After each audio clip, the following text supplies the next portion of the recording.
Exercise 2.2 Addition and subtraction of a whole number।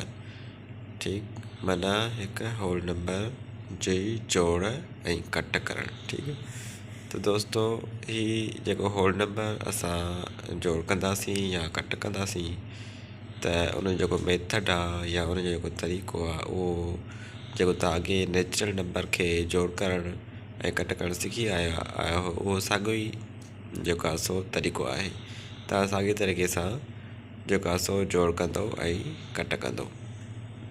ठीकु आहे, हाणे हीअ जेको हेठि असांजो मिसाल आहे 14 + 5 = 19। ठीकु, या 25,941 + 58,723 बराबरि छा थियो 84,664। ठीकु आहे, हाणे हीअ जेको असांजे रिज़ल्ट में आया ॿई होल नंबर आया। ठीकु आहे, ठीकु आहे, हाणे हीअ असां तव्हां ॾिठो त हीअ जेको तरीक़ो असां कयोसीं इहो साॻियो ई होल नंबर्स नेचुरल नंबर्स वारो हुयो। जेको होल नंबर्स जो जेको तरीक़ो आहे साॻियो ई नेचुरल वारो जेको अॻे तव्हां सिखी आहियो। ठीकु आहे, हाणे आहे sum of two whole numbers is always a whole number. But जेकॾहिं तव्हां होल नंबर जोड़ कंदो त 4 होल नंबर ईंदो।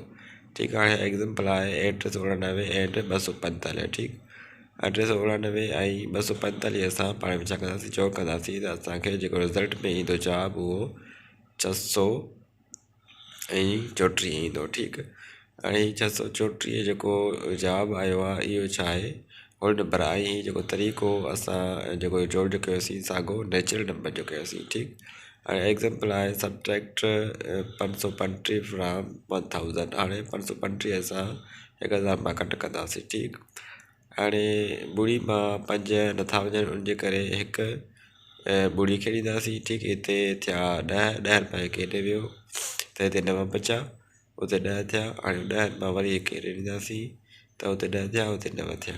हाणे 10 मां 5 वेंदा, बाक़ी 5 बचंदा, हिते बाक़ी घणा बचा 9 बचा।